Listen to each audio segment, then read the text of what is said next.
Hello guys! In today's video, I'll be showing you how you can make multiple YouTube channels with one Google account.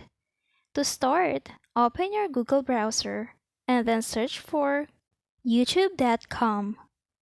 It will then direct you here. Now right here at this side, just scroll down until you see settings. Now right here on settings, you can see this option, your YouTube channel. Now here's my YouTube channel. So what I'm going to do is to create a new channel. Just tap on that. So now right here what we're going to do is to create your channel name. So now to add your channel name, just tap on this one and then add a creative name for your new YouTube channel. After that, just tap on create. And that's it. I hope this video helped you out. Thank you for watching.